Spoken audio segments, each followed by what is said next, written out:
요즘에 보면 많이 문화가 좀 있는데 할로윈 문화가 왜 있는가 참 저는 몇 년 전에 그리고 좀 꽤 됐는데 유치원에부터 보면 유치원의 원장님들이 할로윈 행사들을 각 곳마다 하더라고요. 10월 마지막 이렇게 되면 왜 할로윈 행사를 하는가 그래서 그냥 재미로 하나 보다 생각이 들었는데 가만 보니까 이 할로윈이 재미가 아니었어요. 가만 보니까 초등학교에서 하니까 초등학교에 자연스럽게 했던 그 행사들이 전통이 되어버려서 이 학생들이 중학교 가면 중학교에서 학교에서 그 행사를 자연스럽게 하는 거예요. 학교에서 돈을 대주고 고등학교에서도 합니다. 심지어 대학교에서 자연스럽게 하는 거예요. 하나의 어떤 우리나라의 추석이나 설처럼 너무나도 당연스러운 그런 문화처럼 받아들였다라는 거예요. 근데 할로윈이 행사를 왜 하냐? 우리 보니까 할로윈이 아일랜드 켈트족 이런 그런 문화에서 온 건데 그 11월 그 10월 31일 그때 1년에 한 번 죽은 사람이 살아나온다. 그래서 죽은 사람이 살아나올 때 귀신들도 같이 나오는데 그때 나와서 일반 사람들의 집에 들어가서 이 육신을 가져가기도 하고 이 몸을 가져가기도 해서 그 사람들을 물리치기 위해서 그 귀신 복장을 하기도 하고 귀신 걸 만들어 놔서 하면 그것들이 떠나간다는 거예요. 그러면서 그것들이 하나의 가톨릭 문화와 결합되면서 이 지금 여기까지 오면서 또 유럽, 미국에 이렇게 퍼져서 할로윈 문화가 돼서 지금까지 이렇게 넓게 지금 광범위하게 퍼져 있는데 중요한 사실은 성경에 보면 죽은 사람이 절대 살아나오지 못합니다. 무당이 굿할 때도 죽은 사람의 영혼을 불러내서 진혼고수를 하고 그 사람의 죽은 사람의 할아버지, 할머니, 형제, 자매를 불러다가 그 말을 대변하는데 이것도 가짜입니다. 성경은 죽은 사람은 절대 살아나오지 못한다고 말하고 있어요. 사탄이 장난치는 거고 사탄이 무당이나 다른 것에 씌어서 그렇게 말을 하는 것입니다. 그러니까 오늘 우리가 기독교 문화적으로 보면 이게 결코 좋은 게 아니에요. 오늘 우리가 이제는 정말로 우리가 할로윈 행사가 있거든 어떤 것이 있건 저거 절대 좋지 않은 행사구나 내가 하지 않고 가급적이면 피해야 할 것입니다. 그 갔던 청년들이 무슨 죄가 있겠어요? 길거리에서 어디 나이트클럽 들어가서 즐기다가 한 것도 아니고 거기 가서 좀 뭔가 좀 재미를 내보려고 갔다가 자기도 모르게 그냥 압사당했는데 이게 도대체 뭐냐라는 거예요. 참 너무나도 안타깝고 하는데 오늘 우리가 정말로 깨어있는 믿음의 사람들로서 정말 좋지 않은 문화들에 이건 좋지 않다. 하나님의 문화가 아니라는 거예요.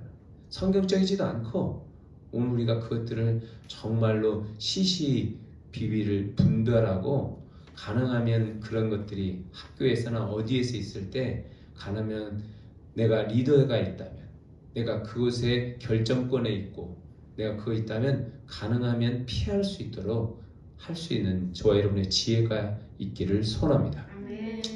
자, 그래서 오늘 말씀에 성전 봉헌식 말씀할 텐데 오늘 하나님의 성전이 봉헌됩니다. 하나님의 성전이 처음에 시작했다가 방해가 되고 지금 봉헌, 새롭게 하나님의 성전이 이제 세워지는 거예요. 이 성전 봉헌식을 통해서 하나님께서 어떤 말씀을 주실지 오늘 저와 여러분에게 은혜 받고 돌아가는 귀한 시간 되기를 소원합니다. 자, 하나님의 성전 봉헌식 첫 번째는 주님이 함께 하시면 형통하게 됩니다. 자, 13절을 같이 읽어보겠습니다. 시작. 다리오 왕의 조서가 내림에 유브라데 강 건너편 총독 탑드네와 스탈 보스네와 그들의 동관들이 신속히 준행하니라. 14절. 유다 사람의 장로들이 선지자 학개와 이또의 손자 스가랴의 권면을 따랐으므로 성전 건축하는 일이 형통한지라. 이스라엘의 하나님의 명령과 바사왕 고레스와 다리오와 아닥사스다의 조서를 따라 성전을 건축하며 일을 끝내되. 아멘. 이스라엘의 바벨론의 포로로 그들이 있다가 끌려서 갔다가 포로에서 귀환한 사람들이 돌아왔습니다. 돌아와서 그들이 성전 공사를 처음에 시작했는데 멈춰 있었어요. 멈춰 있었고 16년 동안 처음에 시작되다가 중단되었습니다. 그랬다가 다시 다리오 왕 때에 다시 성전이 공사가 시작돼서 4년 후인 총 20년 동안 멈춰졌던 것들이 다 시작돼서 20년 만에 성전이 지어졌습니다. 완공되어졌습니다. 이 성전이 지어졌는데 마지막에 성전이 지어질 때는 어떻게 됐냐면 형통하게 되었다고 했습니다. 왜 그랬냐면 다리오 왕의 조서가 내리니까 총독 다뜨니와 스달보세가 신속히 준행했다고 했어요. 신속히 하나님의 말씀을 받아서 순종함으로 즉시 했다라고 말하고 있어요. 또 다른 편에서는 유다 장로들이 선지자 학계의 권면을 따라 하나님의 말씀을 따라 그들이 발걸음으로 행하니까 하나님께서 성전 건축하는 일을 형통하게 해서 마치게 하셨다라고 말씀하고 있어요. 그래서 하나님의 성전이 공사가 형통하게 되어서 완공된 것은 그들이 하나님의 말씀 앞에 순속히 따르고 순종하니까 형통하게 되어졌다는 겁니다. 저와 여러분이 하나님의 말씀이 주어지거든 그 말씀 앞에 신속히 따르는 자가 될 수 있기를 바랍니다. 오늘 우리에게서 중요한 것은 그래서 순종입니다. 순종은 평생 배워야 할 학습이고 평생 동안 우리가 순종의 학교에 들어가서 가르침 받아야 한다고 말하고 있어요. 오늘 우리는 이 세상에서 불순종 그리고 내 자유 내가 하고 싶은 대로 할까는 다 하는 겁니다. 원래 나는 내 방식대로 살아 자유 프리 이건 여러분 다 사람의 본능이에요. 하지 말라고 해도 알아서 해요. 그러나 순종은 평생 죽을 때까지 하나님 앞에 엎드려서 배워야 할 레슨이에요. 저와 여러분이 하나님의 말씀에 신속히 따르는 자가 될 수 있기를 바랍니다. 한 귀로 듣고 한 귀로 흘리는 게 아니라 말씀을 귀로 들어 발걸음으로 해야 합니다. 한 귀로 듣고 손으로 하는 것이 순종입니다. 오늘 우리가 하나님 앞에 그 말씀 앞에 순종할 때 하나님이 함께 하시니 형통하게 되었다. 형통의 뜻이 뭡니까? 하나님의 뜻대로 되어졌다는 뜻입니다. 하나님의 뜻대로 되어진 것이 형통입니다. 우리가 형통의 중요한 사실을 알려면 내가 하는 일이 뭔가 잘 풀려지고 하는 일이 뭔가 대단한 일을 하고 번성하고 하는 것이 형통일 수도 있지만 또 다른 것은 하나님의 뜻대로 행해지는 것이 형통이라는 사실을 깨달아 알기를 바랍니다. 내가 하는 일이 사업이 했는데 사업이 잘 돼요. 사람들이 많이 오고 돈도 많이 생겨요. 자녀들도 잘 되고 뭔가 다 잘 돼요. 그런데 나는 주님과 믿음은 멀어져 있어요. 예배의 자리에 있지 아니하고 기도의 자리에 있지 않은데 나머지 일들은 잘 돼요. 이것은 형통이 아니에요. 이것은 때로 나를 넘어뜨리게 하는 시험거리가 되고 내게 결코 복이 아닙니다. 형통이라는 것은 우리가 요셉을 보면 형통이라는 단어가 2번이나 쓰였는데 요셉이 그가 보디발의 집에 종으로 팔렸습니다. 보디발의 집에서, 아버지의 집에서 종이 되어서 보디발의 집에 갔는데 그가 하는 모든 일이 형통하였다라고 말하고 있습니다. 종으로 가서 팔려서 하고 있는 일이 형통. 그래봤자 뭐예요? 근데 성경은 형통이라고 했어요. 왜? 하나님이 요셉을 지금 그 종으로 보내서 요셉을 하나님의 뜻을 이루고자 하시기 때문에 그분 하는 일이 형통했다라고 말씀하고 있습니다. 감옥 또한 요셉이 그 보디발의 집에서 누명을 써서 감옥에 들어갔는데 뭐가 형통입니까? 더 안 좋죠. 그런데 감옥에서 그가 많은 일들을 했는데 그가 하는 일을 다 형통하게 했다라고 성경은 기록하고 있어요. 요셉이 주님의 뜻을 따르고 하나님의 말씀을 따르니까 이것이 형통이다라는 말씀입니다. 저와 여러분이 하나님의 말씀을 따라가는 것이 형통인 줄 깨닫기를 바랍니다. 내가 하나님의 뜻을 따라가면 내 일이 현재 좀 잘 안 풀린 것 같을지라도 하나님께서 열매를 맺기 위한 그 길에 아직 서 있구나 라고 생각하면 됩니다. 그러나 내 하는 일이 잘 됐는데 내가 주님의 믿음 앞에 서 있지 않아요. 그건 형통이 아니에요. 그래서 내가 지금 현재 어디에 자리에 있고 내가 언제 내 믿음이 어디에 있는가를 깨닫기를 소원합니다. 자, 두 번째, 하나님의 성전 봉헌식. 두 번째는 고난과 시련을 통해 믿음을 성숙시킵니다. 자, 여러분 16절을 같이 읽어보겠습니다. 16절 시작.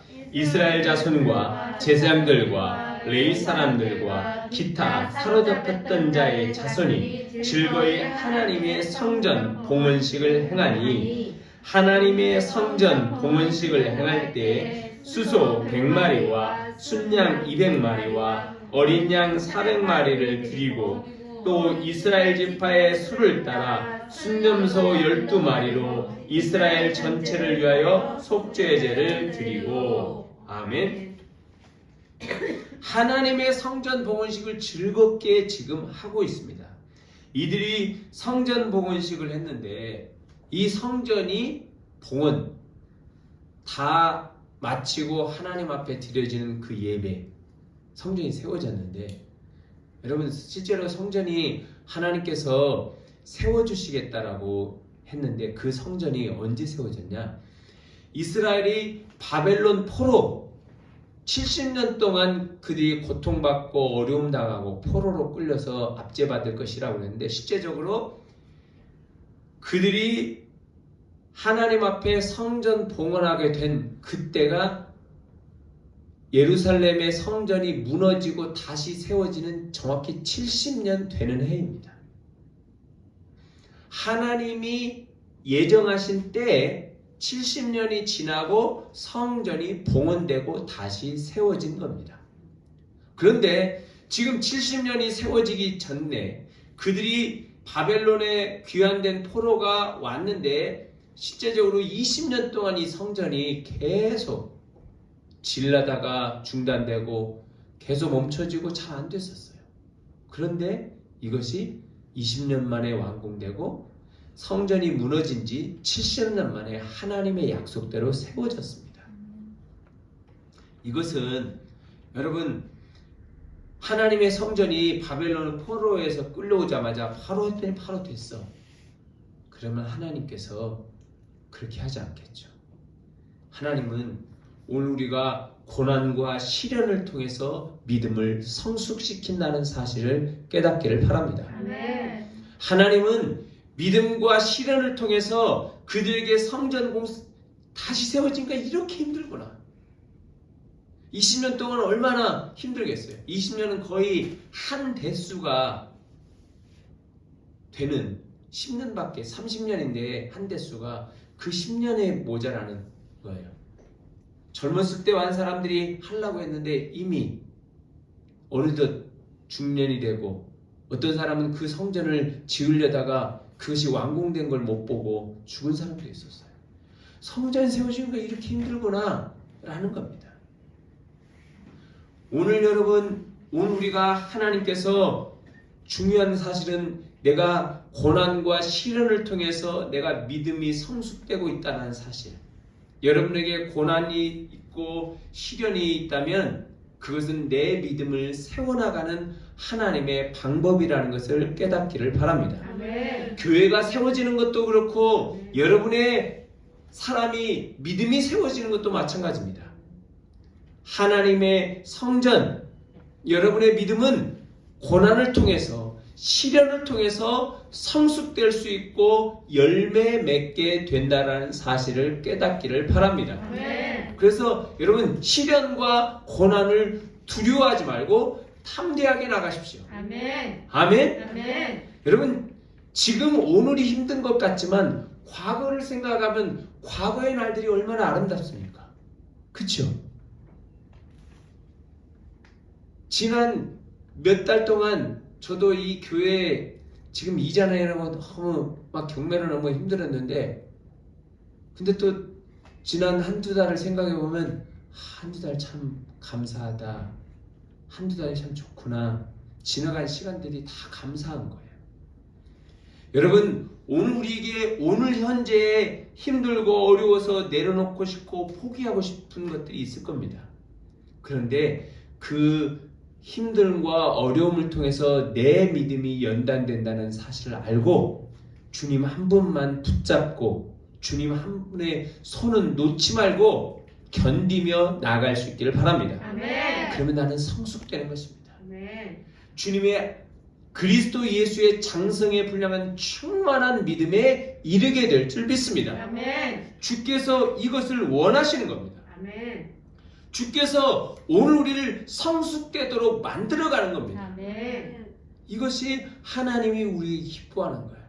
그러니까 성경에서는 말하면 오늘 우리의 믿음을 금보다 귀한 믿음이라고 말하고 있습니다. 아멘. 왜냐? 믿음을 통해서 구원을 주시고 믿음을 통해서 하나님의 역사를 나타내기 때문입니다. 아멘. 그러니까 내 믿음을 단련시켜야 돼요. 아멘. 하나님의 놀라운 그 믿음, 주님, 내 믿음이 약해지는 게 아니라 더 주님 한 분만 붙들어야 합니다. 아멘. 그러면 주님이 기뻐하시는 거예요. 내가 이 주님을 붙들도록, 내가 주님 앞에 붙들도록. 2022년 지금 오늘 마지막 10월입니다. 그리고 내일 모레면 11월 2달밖에 남지 않아요. 1년이.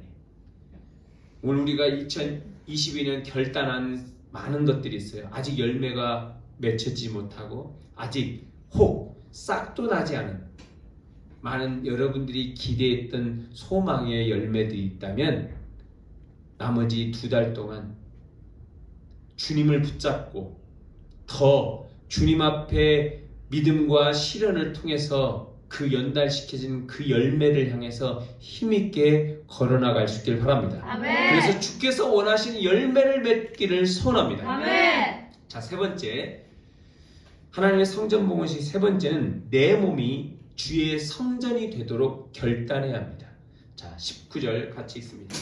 시작. 사로잡혔던 자의 자손이 첫째 달 14일에 유월절을 지키되 제사장들과 레위 사람들이 일제히 몸을 정결하게 하여 다 정결하게 하매 사로잡혔던 자들의 모든 자손과 자기 형제 제사장들과 자기를 위하여 유월절 양을 잡으니. 아멘. 자, 우리 하나님께서 그들에게 성전을 봉헌하도록 성전을 완공하고 예배를 드리도록 했어요. 그리고 난 다음에 그 자손들이 첫째 달 14일이 어떤 날이냐면 유월절입니다. 유월절은 이스라엘이 애굽에서 해방되어 나온 날이기도 합니다. 그들은 애굽에서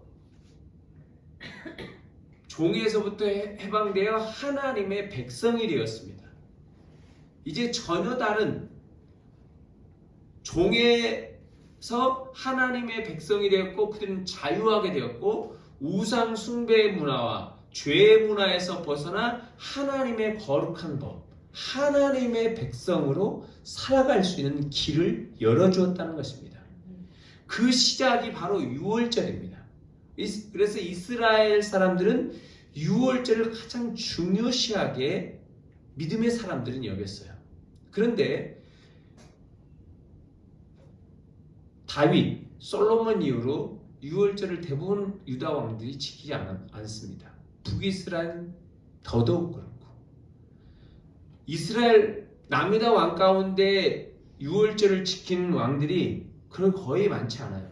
우리 중간에 보면 히스기야 왕 그리고 요시야 왕만이 유월절을 지켰습니다. 나머지는 아무도 안 지켰어요. 그렇게 믿음으로 산다고 할지라도. 왜 그랬냐? 유월절은 하나님 앞에 새로운 믿음으로 살겠다는 결단입니다. 그래서 유월절을 지킬 때마다 내가 죄로부터 결별하고 애굽과 우상문화부터 결별하고 내가 죄로부터 벗어나 철저하게 하나님의 백성으로 살겠다는 결단이 바로 유월절인 것입니다. 그렇게 결단한 사람들이 많지 않다는 겁니다. 성전이 세워지고 난 다음에 그들에게 하나님께서 요구하시는 건 뭐냐면 그들의 믿음이 하나님의 성전으로 자기 자신이 세워지는 것을 주께서 원하셨다라는 것을 깨달았습니다. 이스라엘의 하나님의 예루살렘의 성전이 아름답게 세워지는 것도 중요하지만 하나님은 더 기뻐하는 게 뭐냐면 그 성전보다 더 기뻐하는 것은 오늘 우리들이 하나님의 거룩한 성전이 되어 내가 죄로부터 결별하고 결단하는 것입니다. 아멘. 그러면 그 예루살렘의 성전이 과거 다윗 시대, 솔로몬 시대의 성전보다 아름답지 않을지라도 너희들의 믿음이 하나님의 성전처럼 빛나고 멋지니 내가 더욱더 기뻐한다라고 말씀합니다. 그러면 더 큰 것도 주시겠지요. 오늘 우리가 중요한 사실은 주의 성전, 교회가 세워지고 성전이 세워지는 것 참 중요한데 그거에 따라서 동시에 내 자신, 내 몸이 주의 성전이 되도록 하는 것이 중요합니다. 아멘. 여러분의 몸이 주의 성전이 되도록 결단할 수 있길 바랍니다. 아멘. 처음에 시작할 때 제가 할로윈 데이 얘기하면서 시작했는데 할로윈 데이가 제가 잠시 말했던 것처럼 죽은 사람이 살아나온다는, 그래서 아일랜드 켈트족의 그런 이 문화들과 가톨릭이 승인하면서 그 날짜가 정해져서 지금 계속 이 문화가 퍼지고 있는데 결코 성경적이지도 않다고 했습니다. 성경은 결코 죽은 사람이 살아나오지 못합니다. 우리 저번에 10월달 초에 우리 여기 밀락동에서도 보면 우리 의정부 시민의 날이 하면서 여기 송산 뒤에 송산사지 공원에다가 많은 축제하면서 하는데 축제하는데 딱 가봤는데 세상에 그 한 가운데다가 나무를 해놓고 그 무당들이 굿할 때 보통 그 오색 띠를 둘러놓죠. 그걸 다 뚫어놨어요. 내가 너무 마음이 아팠어요. 이게 축제는 좋은데 이 어둠의 문화가 그 중심에 자리 잡고 있구나라는 거예요. 우리가 뭘 할지라도 정말로 오늘 우리의 중요한 것이 무엇인지 알아야 돼요. 어둠의 문화, 좋지 않은 것은 끊어야 돼요. 오늘 우리가 주의 성전, 오늘 우리의 몸이 할로윈 파티하는 그 행사의 중심에 우리가 가 있을 것도 아니고 내 몸이 죄의 결단에서 죄로부터 멀어지고 내 가운데 악이라도 모양이 있다면 버릴 수 있길 바랍니다. 아멘. 정신으로 하는 게 아니라 죄는 몸으로 끊는 것인 줄 깨닫기를 바랍니다. 아멘. 몸이 죄를 끊는 거예요. 그래서 로마서에서는 뭐라고 하냐면 너희는 이 세대를 본받지 말고 오직 너희 몸을 거룩한 하나님의 산 제물로 드리라. 아멘. 몸을 드려야 한다는 사실입니다. 아멘. 내 몸에 악한 것, 더러운 것이 있다면 끊을 수 있길 바랍니다. 아멘. 스마트폰에서 좋지 않은 것, 악한 것 그런 거 본다면 여러분 그 앱을 지워야 합니다. 그것 있다면 가능하면 죽이고 피 흘리고 낭재한 어둠의 문화가 있다면 그 게임도 하지 않아야 합니다. 웹툰도 마찬가지예요. 동성애 문화와 그런 거에 대한 웹툰이 있다면 이것도 끊어야 합니다. 내 주변에도 악한 것들이 다 있다면 이것을 끊어 죄로부터 결단해서 내 몸이 주의 성전이 되면 오늘 우리가 하나님이 기뻐하시는, 하나님이 교회를 세우시는데 중요한 사실은 내 자신이 교회가 되기를 주께서 원하신다는 사실을 기억할 수 있길 바랍니다. 아멘. 그 은혜 가운데 한 주간 동안 여러분의 몸이 교회가 되도록, 그리고 이 교회가 주의 거룩한 교회가 되도록 기도하며 믿음으로 뚜벅뚜벅 믿음으로 승리해 나가시기를 소원합니다. 아멘. 기도하겠습니다.